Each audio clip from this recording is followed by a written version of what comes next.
साल 2014 में क्रीमिया पर कब्जे के बाद पुतिन ने रूस को क्रीमिया से जोड़ने वाले ब्रिज को कर्च स्ट्रेट पर बनाना शुरू किया। 4 साल बाद यानी कि 2018 में कर्च ब्रिज बनकर तैयार हुआ। खुद रूसी राष्ट्रपति ने ब्रिज का उद्घाटन किया, लेकिन बीते 30 महीनों से रूस यूक्रेन जंग के चलते कई बार क्रीमिया को दहलाया गया, ड्रोन मिसाइलों के जरिए अटैक किया गया। ऐसे में अब पुतिन कर्च ब्रिज का बैकअप तैयार कर रहे हैं।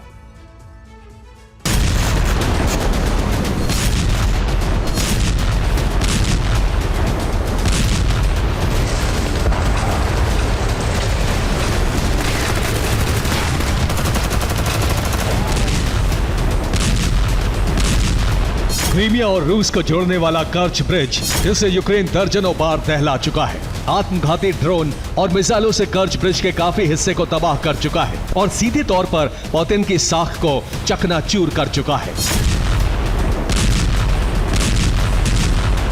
अब उसी कर्च ब्रिज से जुड़ी सनसनीखेज खबर सामने आई है। सैटेलाइट कैमरे के जरिए जुटाए गए पुख्ता सबूतों पर यह खुलासा किया गया है कि पुतिन के आदेश के बाद कर्च ब्रिज के पास एक नए पुल का निर्माण युद्ध स्तर पर शुरू हो चुका है। अब तक जो जानकारी सामने आई है उसके मुताबिक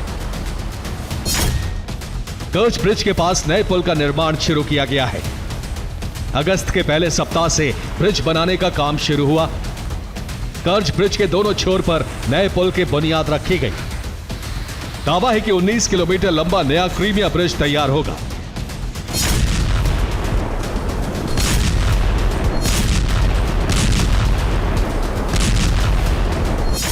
अब तक यह आशंका जताई जा रही थी कि कर्च ब्रिज को दहलाने वाले यूक्रेन और उसकी मदद करने वाले नेटो देशों से पुतिन इंतकाम लेंगे। अब तक आशंका जताई जा रही थी कि क्रीमिया ब्रिज को सॉफ्ट टारगेट बनाने वाले ज़ेलेंस्की को पुतिन घुटनों पर ला देंगे।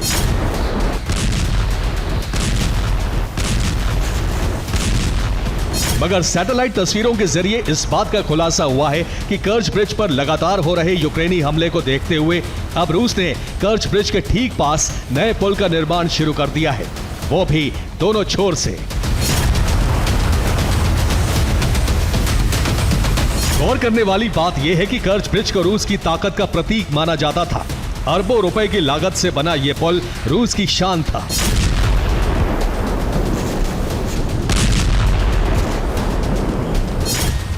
दरअसल साल 2014 में रूस ने क्रीमियाई प्रायद्वीप पर कब्जा किया।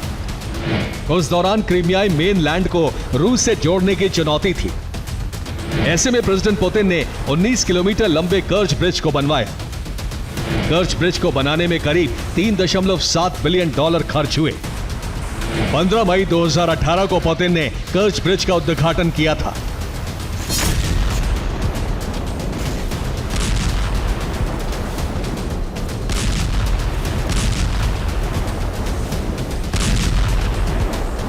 मगर जिस तरह ज़ेलेंस्की ब्रिगेड ने बार बार कर्च ब्रिज पर अटैक किया, उसे तहस नहस किया, इससे रूस भी सहम गया। ऐसे में अब पुतिन ने नई रणनीति के तहत कर्च ब्रिज के बगल में एक और ब्रिज बनाना शुरू किया है, ताकि पुराने कर्च ब्रिज पर हमला हुआ अगर वो तबाह हुआ तो रूस दूसरे ब्रिज के जरिए क्रीमिया से जुड़ा रहे और क्रीमिया फ्रंट पर यूक्रेन का दबदबा न बढ़ सके।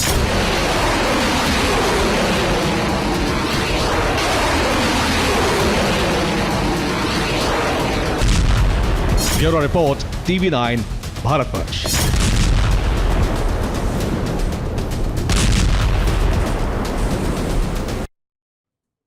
और वहीं अरब जंग की बात की जाए तो अरब जंग में अब नया ट्विस्ट आ गया है। कल तक जो ईरान इजराइल पर हमले की धमकियां दे रहा था, उसने फिलहाल इजराइल पर सीधा हमला नहीं करने का फैसला किया है। खामनेई ने आदेश दिया है कि अभी ईरानी प्रॉक्सी इजराइल पर हमलों को जारी रखेगी। ईरानी प्रॉक्सी के हमले से लगातार तेल अवीव दहलता रहेगा। सवाल यह है कि इसके पीछे ईरान की स्ट्रेटजी क्या है? क्या वाकई में ईरान हानिया का प्रतिशोध लेने से पीछे हट रहा है, या फिर इसके पीछे एक बड़ा षड्यंत्र है? इस रिपोर्ट में आप देखिए।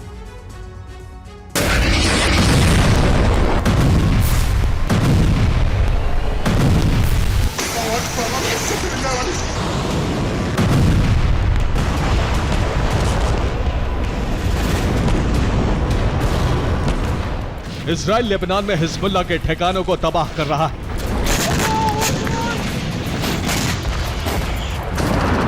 तो इसी बारूदी अंदाज में हिजबुल्लाह इजराइल को दहला रहा है।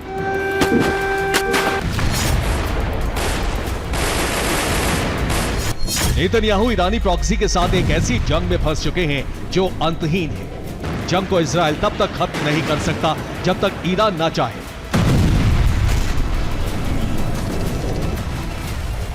क्योंकि ये चक्रव्यूह खुद ईरान के सुप्रीम लीडर खामनेई ने रचा है। खामनेई ने प्रॉक्सी के इसी जाल में इजराइल को धीरे धीरे जलाने का फैसला किया है और यही उसके प्रतिशोध का पहला चरण होगा। ईरान ने तय किया है कि अभी IRGC इजराइल पर बड़ा हमला नहीं करेगी। हानिया की मौत का बदला ईरान वक्त आने पर लेगा। तब तक ईरानी प्रॉक्सी इजराइल को दहलाती रहेंगी। IRGC के प्रवक्ता अली मोहम्मद नैनी के बयान से साफ है कि ईरान अभी इजराइल पर हमला नहीं करने वाला है। लेकिन सवाल है क्यों? आखिर इसके पीछे ईरान की रणनीति क्या है? इस सवाल का जवाब अमेरिकी सांसद और हाउस इंटेलिजेंस कमेटी के प्रमुख माइक टर्नर के बयान में मिलता है। उन्होंने एक इंटरव्यू के दौरान कहा, ईरान की परमाणु क्षमता लगातार बढ़ रही है। ईरान इस साल के अंत तक खुद को एटमी राष्ट्र घोषित कर सकता है। इस प्रगति को बढ़ावा देने के लिए राष्ट्रपति बाइडेन भी दोषी है।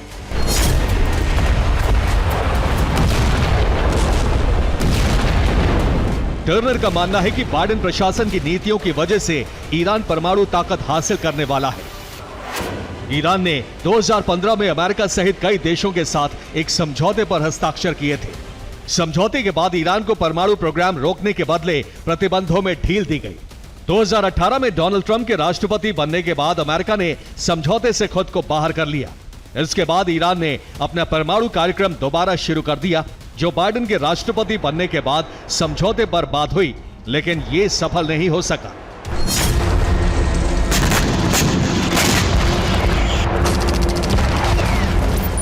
अब ईरान परमाणु शक्ति संपन्न देश बनने की दहलीज पर खड़ा है। ऐसे में ईरान इजराइल पर हमले करके कोई जोखिम नहीं उठाना चाहता।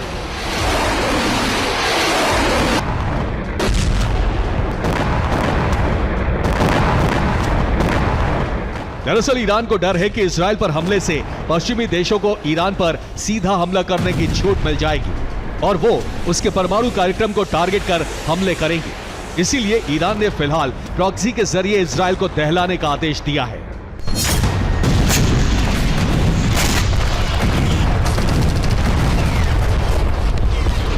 इजराइल ने ईरानी प्रॉक्सी को कमजोर करने के लिए खास ऑपरेशन शुरू किया है। वो हिजबुल्लाह के ठिकानों को चुन चुन कर टारगेट कर रहा है। बीती रात IDF ने लेबनान में कई जगह बड़े हमले किए। सबसे बड़ा हमला इजराइल ने बेलबेक में किया, जहां इजरायली एयरफोर्स ने शहर में मौजूद हिजबुल्लाह के हथियार डिपो को तबाह कर दिया। ये दक्षिणी लेबनान का अल मतमुरा इलाके का वीडियो है, जहां IDF ने एयर स्ट्राइक कर हिजबुल्लाह के ठिकाने को ध्वस्त कर दिया। दक्षिणी लेबनान के सिडोन शहर पर भी इजराइल ने हमले किए। शहर के ऊपर कई ड्रोन उड़ते नजर आए। इजरायली हमले के बाद हिज़्ब ने भी इजराइल में भीषण तबाही मचाई है।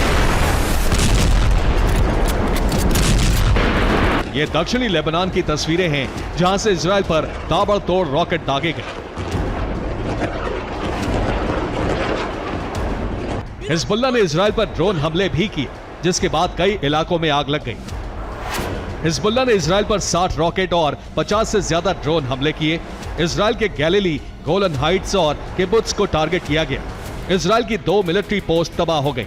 साफ है, ईरान कुछ महीने और खुद को बैकफुट पर रखने वाला है। वो अपने प्रॉक्सी संगठनों के जरिए इजराइल को इसी तरह सुलगाता रहेगा। लेकिन असली डर 2024 के अंतिम महीने का है, जब ईरान के हाथ परमाणु शक्ति आ जाएगी और वो खुद को एटमी राष्ट्र घोषित कर हानिया का प्रतिशोध लेगा।